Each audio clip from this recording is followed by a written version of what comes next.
আজকে কিন্তু আমার হাতের কোনো রান্না দেখাবো না, আজকে দেখাবো আমার মায়ের হাতের রান্না। আর আমের রেসিপি পছন্দ হয় না এমন কিন্তু খুব কম মানুষই আছে। সো আজকে আমি আপনাদের দেখাবো কাঁচা আমের খুবই সহজ একটি রেসিপি।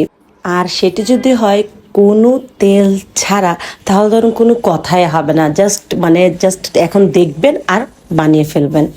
আচ্ছা, আমাদের এলাকাতে মানে ব্রাহ্মণবাড়িয়া ডিস্ট্রিক্টে তো এটাকে বলে কাঁচা আমের মোরব্বা, বাট কে কি বলেন, কার এলাকাতে এটাকে কি নামে বলা হয় সেটা কিন্তু অবশ্যই আমার কমেন্ট বক্সে জানাবেন। সো আমি একদম তাড়াহুড়ো করে এখন জাস্ট রেসিপিটুকু আপনাদের সাথে শেয়ার করছি। ফার্স্টে এখানে কাঁচা আমগুলোকে একদম ভালোভাবে ছিলে নিয়েছে, ছিলে একটা পানির মধ্যে এটাকে ভিজিয়ে নিয়েছে। ভেজার পরে এটা যেটা করতে হবে, এখানে অল্প একটু চুন গলিয়ে পানিটাতে দিয়ে রাখতে হবে। চুনটা দিলে কি হবে সেটা হচ্ছে গিয়ে আমগুলো যখন এটা রান্না করার পরও জিনিসটা খাওয়ার পর যে ক্রিস্পি ক্রিস্পি মচমচা যে ভাবগুলো থাকে সেটা কিন্তু এই চুনের কারণেই হবে। কারণ চুন না দিলে যেটা হবে, আমগুলো রান্না করার পরে একদম মানে নরম নরম হয়ে যাবে এবং সগে হয়ে যাবে, যেটা খেতে একদমই ভালো লাগবে না। সো আমরা কি করব, চুনের মধ্যে আমগুলো চুবিয়ে রাখবো, মানে ডুবিয়ে এটাকে আমরা ঢাকনা দিয়ে ঢেকে রাখবো 2 ঘন্টার জন্য। 2 ঘন্টা পানির মধ্যে এটা পানিটুকু সোক করে নিবে।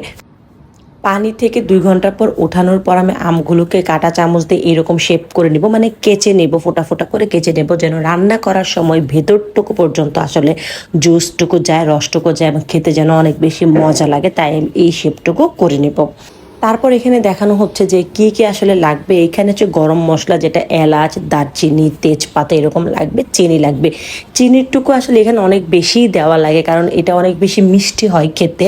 যারা চিনি কম খান বা ডায়াবেটিস আছে তারা চিনিটা একটু কমিয়ে দিতে পারেন, বা যত চিনি দিবেন তত বেশি খেতে আসলে মজা হয়, কারণ জিনিসটা আসলে মিষ্টি মিষ্টি খেতে ভালো লাগে। আর আমার মনে হয় এই রান্নাটা এতই সহজ, এটা মনে হয় যে তেমন রান্না পারে না বা বিগিনিং স্টেজে আসছেন তারাও রান্না করতে পারবেন। এটা কিন্তু রেখে রেখে আপনি অনেক দিন খেতে পারবেন এবং খেতেও খুব মজা লাগে। সো আমি এখানে দেখাচ্ছিলাম যে কতটুকু চিনি লাগবে। মোটামুটি আপনি যদি 1 কেজি আম নেন তাহলে আপনার মিনিমাম 500 গ্রাম চিনি তো নিতেই হবে, মানে হাফ কেজি চিনি তো নিতেই হবে। যত বেশি চিনি দিবেন তত বেশি খেতে ভালো লাগবে। তার মানে এই না যে আপনি লিমিটেশন ছাড়া চিনি দিবেন, মোটামুটি আপনি আমের হাফ তো চিনি দিতেই পারেন, তাহলে আসলে জিনিসটা খেতে খুব মজা হবে। এখানে একটা পানির মধ্যে আম্মু অল্প একটু লবণ দিয়ে, গরম মশলা সবগুলো দিয়ে আর একদম বেশি করে চিনি দিয়ে বসিয়ে দিয়েছে। তারপর যখন ফার্স্ট বলকটুকু আসছে, সব জায়গা থেকে যখন ফুটে ফুটে আসছে, তখন আমগুলো এটার মধ্যে দিয়ে দিয়েছে। আমগুলো দেওয়ার পর আসলে বেশিক্ষণ সময় লাগবে না, কারণ যেটা হয়েছে আমগুলো যেহেতু 2 ঘন্টা পানির মধ্যে ভেজানো ছিল, সো অনেকটুকু পানি এটার ভিতরে চলে গেছে। সো পানিটুকু আসলে বেশিক্ষণ সেদ্ধ হতেও, আমগুলো নরম হতেও বেশি সময় লাগবে না।